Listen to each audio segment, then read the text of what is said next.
Alright folks, welcome back to the channel. We're carrying on with our 7 days of custom guns presented here. Today we've got an old time classic here. Before we start in on this, I would like to thank you all for the new subscribers and all the interaction we're getting on the videos here lately. I appreciate it greatly, and it helps keep the juices flowing around here for me to sit and talk about these guns. The channel is right on the bubble right now of becoming something that doesn't just take time, but might actually show some returns. I don't expect that to be much of anything, certainly for a year or 5, but it does show that you guys are interested in this stuff. So I'll keep on keeping on, and we'll keep making videos about cool guns that come through the shop here. Today's gun is a 1943 US Property Colt.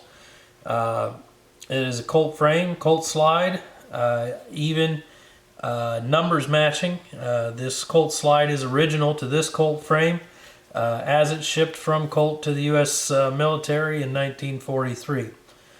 Even the barrel is a proper World War II Colt barrel, likely original to this gun as a whole.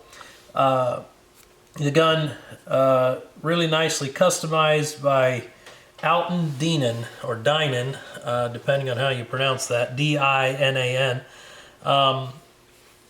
Dinan was a pistolsmith based out of New Canaan, Connecticut, known really for his bullseye customization of the M1911A1s.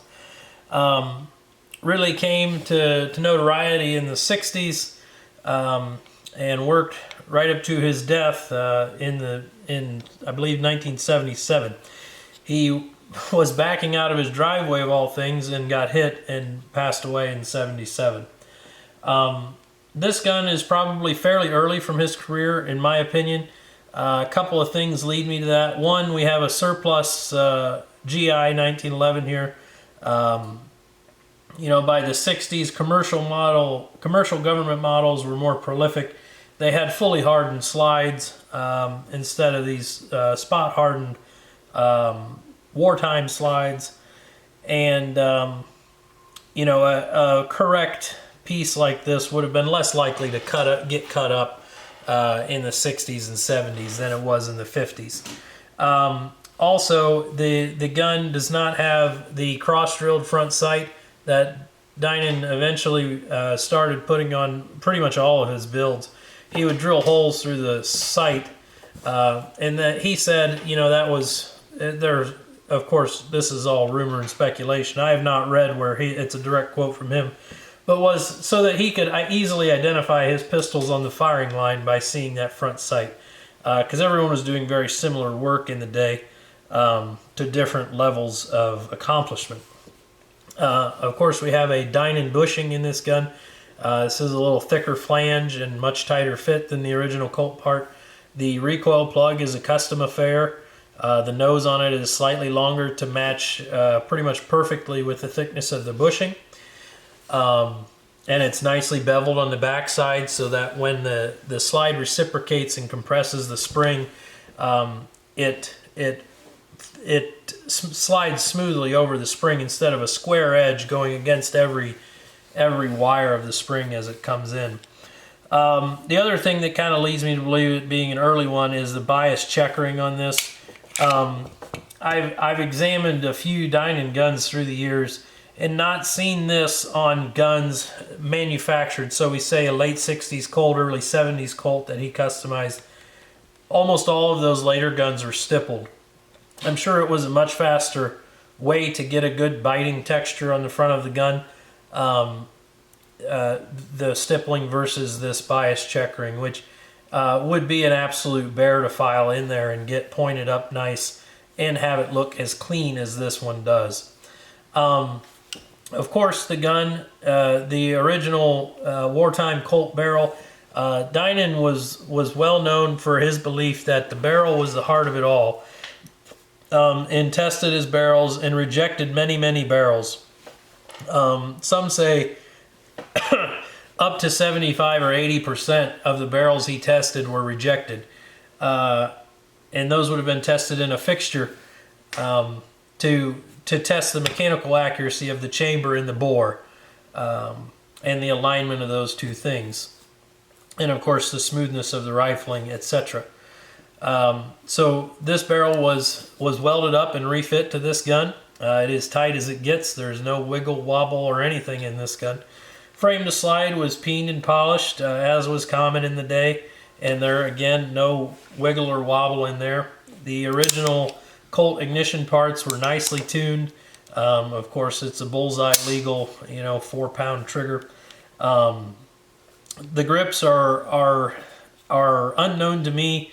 They are like some old Harrods I've seen, but I'm not sure that I've seen this thumb rest on a set of Harrods. But they're a lovely set of bullseye grips from the period. And for sights, we've got a micro low mount rear sight.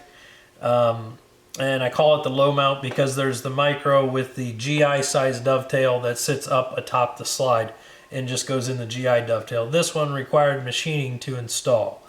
So you'll see that it sits lower to the slide than the other micro offering of the day. And then of course we've got just a black serrated patridge post up front. We'll open it up here and show you the peen and polish job inside. Of course we've got good hard contact on our slide stop there from the welded up barrel feet.